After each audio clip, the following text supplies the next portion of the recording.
alam namin na excited kayo sana para dun sa mga topic ng pagdidieta. Oo, kanina, oo. Kaya lang, bibitinin muna namin kayo dito muna tayo sa ating saludo segment. Makakasama natin for today si Sir Ronald Alan Cruz at si Sir Edgar Orden. Magandang umaga po.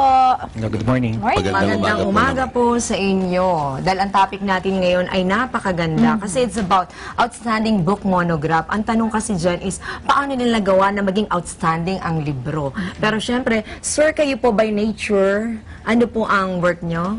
I work as a biology instructor in Ateneo de Manila University. Wow, biology instructor. Kayo, Nakaka-relate instructor ka. po? Professor? Yes, Instructor.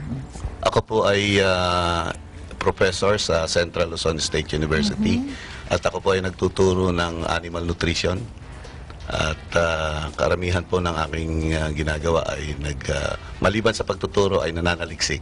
Wow, Researcher. Opo, tama po. Para Mami Claire, ang hirap ng mga ano nila, no, field. Biology, the other one naman po is on the field of animal nutrition. Related pa rin. Oh, related. Related pa rin. Kasi ito po, di ba yung outstanding monograph, is this a contest po ba? Yes, it's a yearly competition from the National Academy of Science and Technology. So nagsasubmit ng entries yung mga iba-ibang institutions, universities, and then nagkakaroon ng parang shortlisting and selection. Yes. So, yung selection na yon sa inyo po, kayo po ba ay na-recommend or kayo po ang Apply po ba? Sir? Nag-apply po. Although ang recommendation po is yung recommendation ng aming head of the institution, but of course marami pong gagawin kang mga papeles, dokumento to prove that really what you have done, of what you have written is really outstanding. Ayun.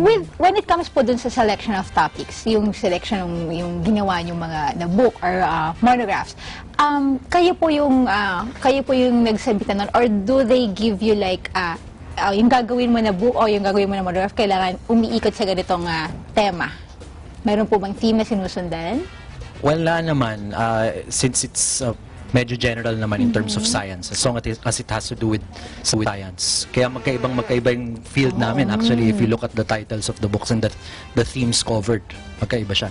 Basta pero science pa rin. Ayun. Ano po ba yung book na ginawa po niya, sir? Yung sa akin, yung The Cosmic Wild Biology of Science Fiction, which is basically a collection of writings on analyzing mga science fiction movies, books, from a biological perspective. Yun. So, ganun, in-analyze mo yung lahat. Nood ka ng nood ng sci-fi. Masaya naman eh. Saya.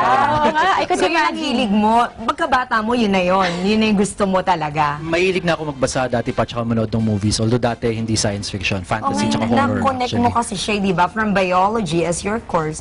Tapos, eto yung movies naman, puro sci-fi. Baka sa susunod, gawin mo na, movie, sci-fi movie. Actually, iniisip ko yun. Kasi yun nga yung maganda yun. Nagawa kong makombine yung passion ko for biology and for science fiction. Ang maganda dyan kasi pinayagan ako ng university ko na magturo ng course na biology of science fiction. Ito yung parang nagsisilbing textbook in a So way. yung may subject? Yes. May subject na science fiction? The biology of science fiction. Biology of science. Isa sa ano yun? Free elective siya for Free elective. students sa atin eh. Okay, maganda pala yun. Kasi parang gusto kong i-add yan sa curriculum namin.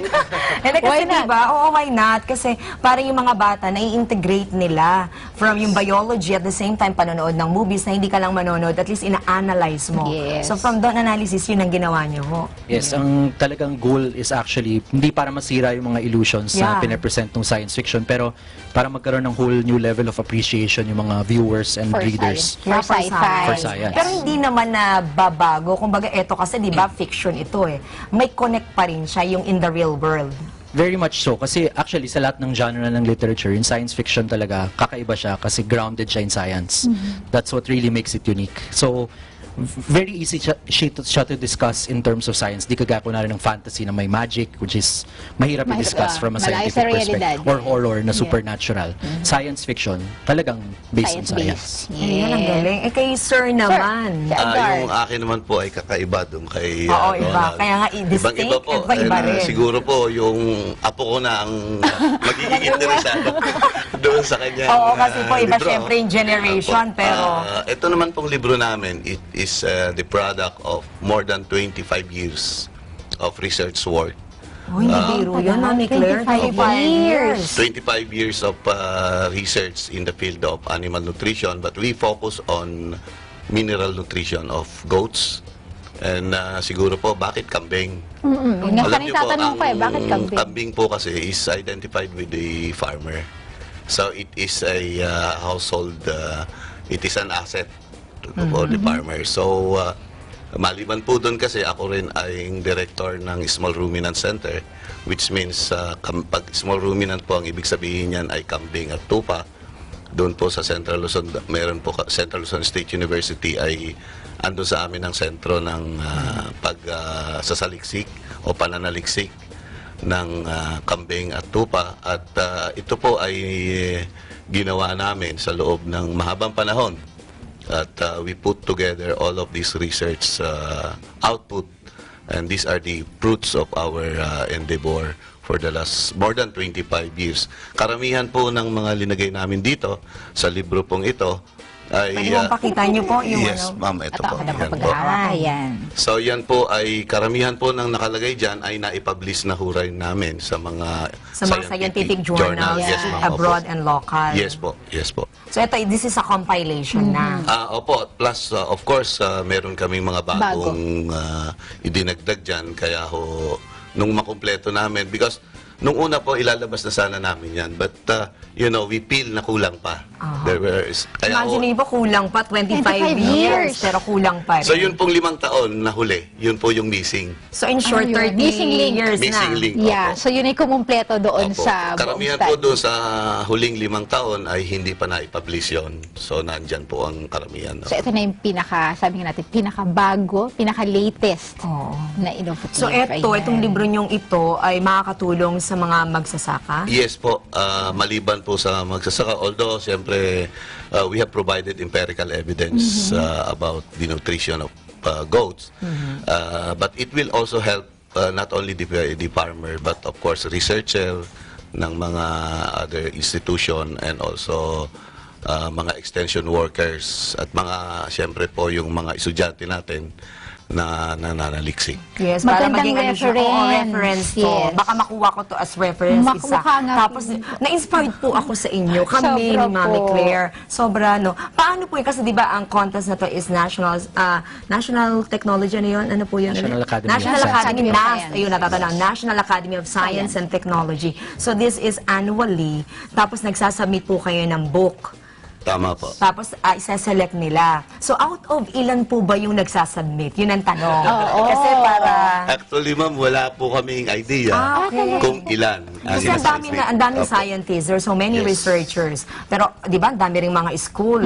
Di ba? Ilan ang... wala po kayong idea doon kung ilan. Wala po, Hindi ma'am. nabanggit. Ang alam po namin ay yun pong mga academician natin. Yun po ang alam namin. There are a lot of them. May mga academician po tayo. At sila po ang Select. nag-evaluate na. So, ang kagandahan doon, hindi nga nila, alam ko marami yan eh. Oo. Hindi lang isang Hindi ka daan. pressured kung Oo. ano. Pero Ginagawa mo yung- lang talaga kung ano yung gusto mo. Oo, pero ang maganda doon, sa maraming entries, kayo ang nag-emerge. Diba? Yun As yung the pinaka- winner. Pinagpala kami. Meron ba siyang yun ang tinanong incentive? Opo, pag nanalo nun, tingnan, outstanding book, if you were named outstanding book, authors ng outstanding book or monographs, ano yung bukod dun sa term na kayo na yung nanalong gano'n, ano ba yung mga ibang incentives or prizes? Meron po ba? Si Ronald. Hindi na talaga si Merong Ronald. awarding ceremony which is on July 14. So malapit dun na. akit kami sa stage, will likely receive a trophy or certificate or plaque. And there is Cash. Cash. So, hindi niyo pa alam kung magkano yung cash. alam na pero wag na. Okay. Kasi nagka-interest ako. Gusto ko sumali. Joke. Di ba? Ang ganda po. Ang ganda ng mga maraming may inspire. Baka meron po yung gusto sabihin para ma-inspire naman yung mga nag-aaral, Yes. mga Mga nagre-research. mga nagre-research, para ma-inspire sila, para magaya rin nila kung paano nyo nagawa at paano rin maaabot ng tulad namin. Parang sinama ko sarili ko doon. Tulad namin na maging ganito rin katulad nyo. I think on my part, masasabi ko talaga na pinaka maayos or maganda dun sa nagawa ko is I was able to combine my passions nga. And I think that's the message that I would like to give to everyone. If you can find a way to merge your passions, whether it's science or art or whatever other field that is, magagawan mo ng paraan. And grab every opportunity that you can. Kasi yun ang ginawa ko.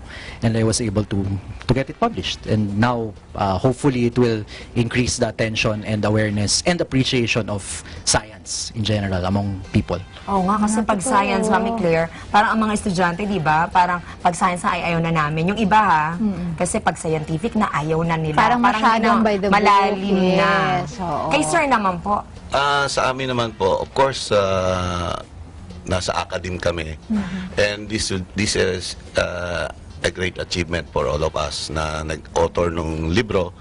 And aside from yun pong matatanggap naming plaque and medallion, meron din pong cash prize, pero sabi nga ni Ronald, wag nang sabihin niya. But Kasi the cash prizes, hindi yun eh. Yes po. More on ano yung naibibigay nyo, yung inspiration at yung makakatulong sa mga libro nyo po. Tama po ba? Yes. Yung pag binasa na yan, marami pa ang matutulungan. Yes po. Matututunan. Actually po, yung librong yan ay gusto ko lang kung maidagdag din that it was funded by the Bureau of Agricultural Research. Nagbigay po sila ng pondo sa kasi ang universidad po namin ay very limited din ang budget. So, nag-seek po ako ng financial assistance sa DA-BAR at binigyan naman po kami ng DA-BAR ng pondo para yan ay i-publish. At maliban po sa mga magsasaka, makakatulong po talaga ito sa mga nag-aalaga ng kambing. At this will give us also a good opportunity to promote goat racing as an enterprise, sustainable enterprise, para po madagdagan ang pagkakakitaan ng ating mga magsasaka at tumaas ang kanilang socio-economic status. And pwede rin po natin idagdag yung pagtulong sa atin as a food security. Tama po yun, ma'am. Tama po yun. Ayun, meron pa po kayong gustong batiin, Pasalamatan, yan. Siguro salamat sa Ateneo kasi sila yung pumayag na ma-offer yung course in the first place. Binabati ko na rin yung mga students ko, although wala yata silang pasok. So baka nanonood sila actually. Pwede naman nila na mapanood. Hindi, mapapanood nila sa YouTube. Yes. Upload na. At sir? Of course, sa sa pamahalaan ng Central Luzon State University na pinamumunuan po ni Dr. Teresa Abella at siyempre po sa aking mga kasamahang authors, kami po ay nagpapasalamat at kami ay naimbitahan nyo dito sa inyong programa. At ganun din po sa NAST o sa National Academy of Science and Technology. Labis po kami nagpapasalamat sa inyong ibinigay na pagkilala sa amin pong ginawang libro. Actually, kami po yung dapat na magpasalamat Yes. for the inspiration na binibigay Tama niyo po. sa amin at sa mga taong bahay na nanonood. Maraming salamat po sa inyo kasi I'm inspired now. Parang gusto ko na i-connect ang Go! science, biology. Suporta. Thank you po sa inyo. Salamat po. At Maraming babalik ang salamat taong so much. bahay, tutukan nyo dahil makakasama ni Mami Liz ang Eto PMHA. Ito na yung sa pagdadiet, Diet. kaya malalaman nyo. Kaya tutok lang kayo, babalik pa ang taong bahay.